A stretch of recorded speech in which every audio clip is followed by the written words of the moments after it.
নমস্কার বন্ধুরা। তো আজকে তোমাদের জন্য নিয়ে আসলাম একটা রেসিপি।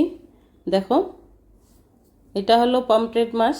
বাজার থেকে কেটে নিয়ে এসেছি, আর বাড়িতে নিয়ে এসে আমি ভালো করে পরিষ্কার করে ধুয়ে নিলাম মাছগুলো। আর এখানে আছে 5 পিস মাছ, 5 পিস মাছ পমফ্রেট মাছ। তো আমি ভালো করে ধুয়ে নিয়ে এখানে একটু লেবুর রস আর একটু লবণ দিয়ে মেখে রাখলাম। যেহেতু এটা সামুদ্রিক মাছ, তো সামুদ্রিক মাছের একটা আষ্টে গন্ধ থাকে, তার জন্য আমি কি করি, কিছুটা লেবু দিয়ে মেখে রাখি এভাবে। আর এখানে শিলনোড়ার মধ্যে আমি নিয়ে নিলাম 2টো কাঁচা লঙ্কা আর 4 কোয়া রসুন আর 1.5 চামচের মতো হলুদ সর্ষে। আর এখানে কালো সর্ষেও নেওয়া যায়, তো আমি শুধু হলুদ সর্ষেটাই আজকে ব্যবহার করব। তো এটাকে আমি নোড়াতে ভালো করে পিষে নেব, ভালো করে পেস্ট করে নেব যাতে মসৃণ হয় পেস্টটা। মিক্সিতে দেওয়া যায়, কিন্তু অল্প তো মিক্সিতে দিলে আবার ছিটে ওঠে, ওই জন্য আমি নোড়াতেই বেটে নেব। তো দেখো, এটা ভালো করে একটা পেস্ট করে নেব সুন্দরভাবে, যাতে কোনো গোটা সরিষাগুলো গোটা গোটা না থাকে, তো প্লেন হয়। যত মশলা প্লেন করে বাটা যাবে তত তরকারির স্বাদ হয় আর কি। কথাই আছে, আগেকার দিনে দিদিমারা বলতো যে মশলা বাটা হবে চন্দন বাটার মতো। যত চন্দন বাটার মতো প্লেন করে মশলা বাটা যাবে তত সবজির তরকারিতে স্বাদ আসে, এটাই আর কি। তো দেখো আমি কিভাবে বেটে নিচ্ছি। বেশি মশলা হলে মিক্সিতে বাটা যায়, মিক্সিতে পেস্ট করা যায়, কিন্তু অল্প আমি শিলনোড়াতেই সুবিধে মনে হচ্ছে। তো এইভাবে আমি বেটে নেব। ততক্ষণে মাছগুলো ম্যারিনেট হচ্ছে, মানে লেবু আর লবণ দিয়ে মেখে রেখেছি, ওটাকে আমি আরেকবার ধুয়ে নেব, এই জন্য মেখে রেখেছি লেবু দিয়ে। কেন কি, সামুদ্রিক মাছের একটা গন্ধ, ওই গন্ধটা লেবুটা দিলে কিছুটা চলে যায়, আষ্টে গন্ধটা থাকে না। যে কোনোতে দেখবে তুমি চিকেনে একটু লেবু মাখিয়ে রাখবে লবণ দিয়ে, তারপরে আরেকবার ধুয়ে নেবে, কোনো গন্ধ, কোনো রকম একটা গন্ধ থাকে না। যে কোনো জিনিসের তো নিজস্ব একটা গন্ধ থাকে, তো সেই জিনিসটা খাওয়ার সময় ওটা আষ্টে গন্ধটা লাগে না। তো দেখো আমার বাটা হয়ে গেল এখানে সরিষা রসুন আর ইয়ে। তো মাছগুলোকে আমি যে ম্যারিনেট করে রেখেছিলাম লেবু লবণ দিয়ে, আমি আরেকবার ধুয়ে নিচ্ছি। দেখো, আর দেখো এখন মাছগুলো কেমন চকচক করছে ধোয়ার পরে, বেশ গন্ধটা একদম চলে গেল, যেটা একটা আষ্টে গন্ধ, ওই গন্ধটা এখন নেই। তো এখানে আমি অর্ধেক চামচ দিলাম লবণ আর অর্ধেক চামচ হলুদ। আর যে কোনো আঁশ ছাড়া মাছে না একটুখানি তেল দিলে ভাজার সময় ফোটে না মাছগুলো। তো এখানে আমি অর্ধেক চামচের মতো একটু সরিষার তেল দেব, যাতে ভাজার সময় ছিটকায় না, তেল ফোটে না মাছগুলো। যে কোনো তৈলাক্ত মাছ এরকম করে একটু তেল দেবে, তো আর ফুটবে না। যেমন বোয়াল মাছ, পাবদা মাছ, এগুলো মাছ। তো আমি একটুখানি তেল দিয়ে লবণ হলুদ দিয়ে মাছটাকে ভালোভাবে ম্যারিনেট করে নিচ্ছি, যাতে প্রত্যেকটা মাছের গায়ে লবণ হলুদটা ভালোভাবে মিশে যায়। তো এভাবে একটা একটা করে মাছ বেশ ভালো করে এপিঠ ওপিঠ উল্টে পাল্টে মেখে নিলাম মাছগুলো। এবার ভাজার পালা।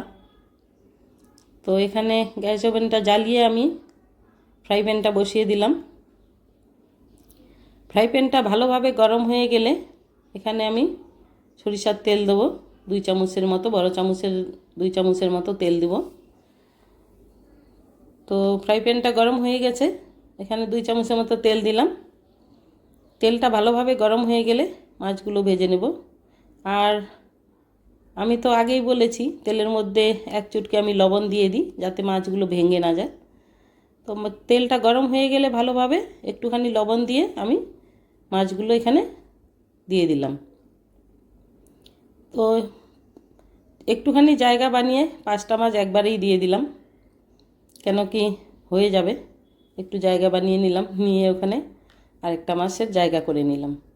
তো একবারে মাছগুলো আমি উল্টাপাল্টা করে ভালোভাবে উল্টে পাল্টে লাল করে ভেজে নিব এপিঠ ওপিঠ। আর পমফ্রেট মাছ বেশি ভাজতে হয় না, অতিরিক্ত কোনো ভাজার দরকার নেই। তো দেখো মাছগুলো এক এক পিঠে হয়ে গেছে, এখন ভালোভাবে উল্টে দিচ্ছি, ওই পেস্টটা হয়ে গেলে হয়ে যাবে।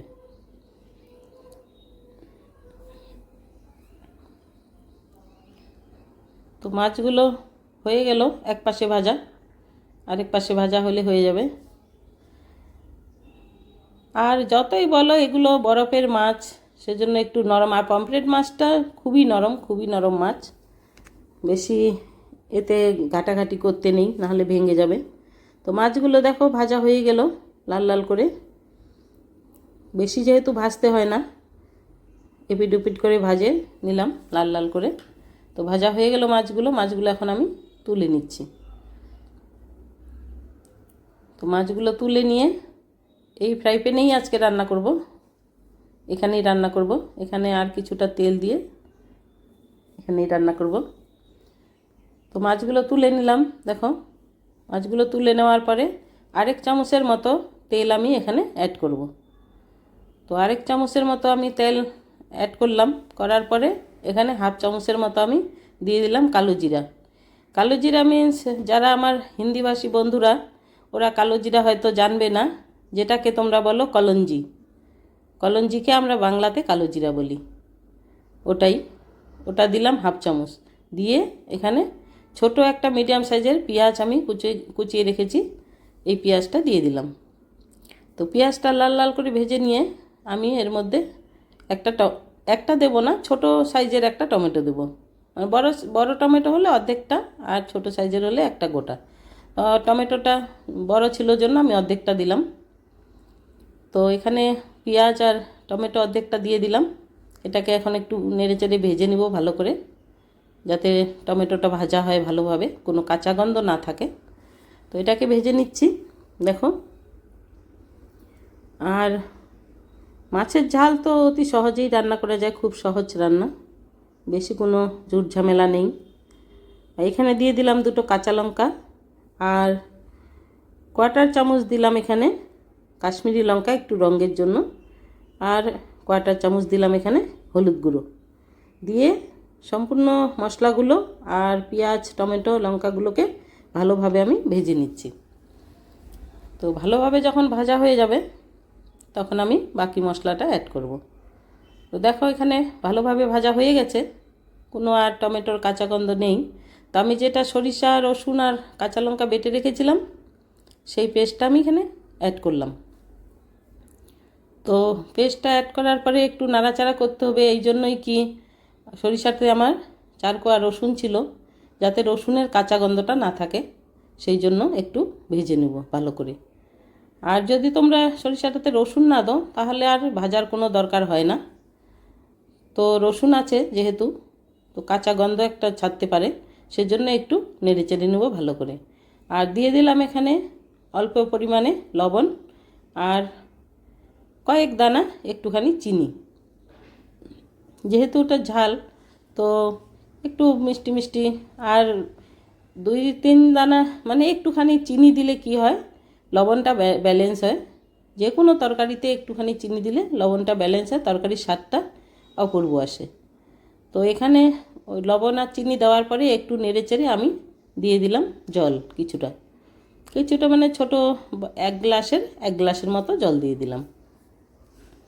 তো জলটা দেওয়ার পরে ভালো করে নেড়েচেড়ে সব মিশিয়ে, যাতে সব কিছু মিশে যায়, পেস্ট, তারপরে তোমার টমেটো পেঁয়াজ, ভালোভাবে সব কিছু মিশিয়ে আমি এটাকে এখন একটু ফুটিয়ে নেব। তো দেখো তরকারির রঙটা কি সুন্দর এসছে। তো আমি এখানে জলটা দেওয়ার পরে একটু ঢেকে দিলাম, 2 মিনিটের মতো ঢেকে দিলাম। ফিরে আসলাম, ঢাকাটা তুলে নিয়ে এখন আমি মাছগুলো ছেড়ে দিব একটা একটা করে। তো এখানে ঝোলটা দেখো ফুটে গেছে, এখন আমি মাছগুলো একটা একটা করে ছেড়ে দেব। যেই মাছগুলো ভেজে রেখেছিলাম এখানে দিয়ে দেবো এখন। তো মাছগুলো একটা একটা করে দেওয়ার পরে আর বেশি নাড়াচাড়া করব না, কেন কি পমফ্রেট মাছ খুবই নরম মাছ, বেশি নাড়াচাড়া করলে ভেঙে যাবে।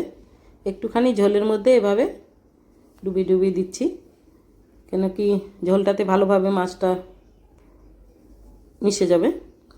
তো এভাবে দিলাম, দেওয়ার পরে এখন কিছুটা ধনেপাতা কুচিয়ে রেখেছিলাম ভালো করে ধুয়ে, ধনেপাতাটা আমি দিয়ে দিলাম। যে কোনো মাছের ঝালে একটু ধনেপাতা দিলে স্বাদ খুবই ভালো আসে।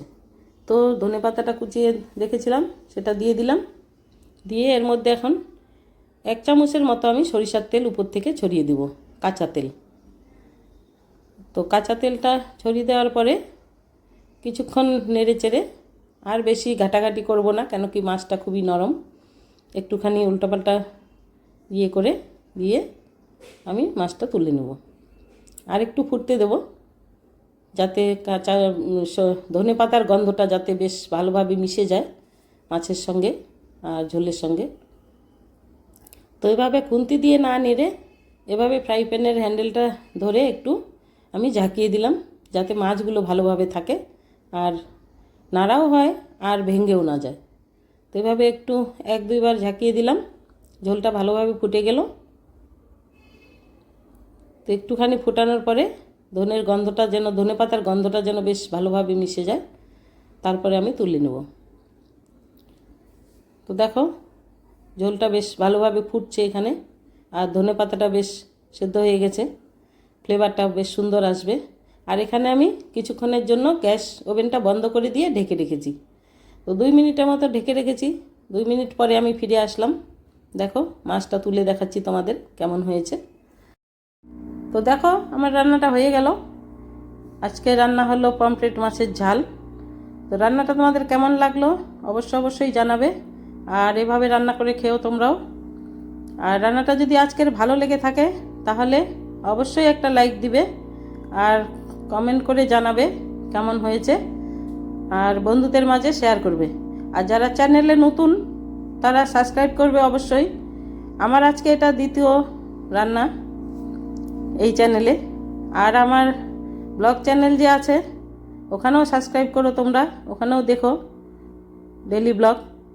আর এটা রান্নার চ্যানেল, এটা দ্বিতীয় দিন হলো আজকে। তো সাবস্ক্রাইব করবে, পাশে থেকো তোমরা, সাথে থেকো, আর একটু বন্ধুদের মাঝে শেয়ার করো যাতে চ্যানেলটা এগোতে পারে। আর ভালো ভালো রান্নার জন্য আরও ভালো ভালো রান্না দেব। তো তোমরা কমেন্টে জানাবে কী ধরনের রান্না দেখতে চাও। তো আজকের রান্নাটা কেমন লাগলো জানাবে। আর তোমরা সবাই ভালো থেকো, সুস্থ থেকো, আর এভাবে রান্নাটা করে খেও। আর তো আজকে হয়ে গেল পমফ্রেট মাছের ঝাল। ধন্যবাদ।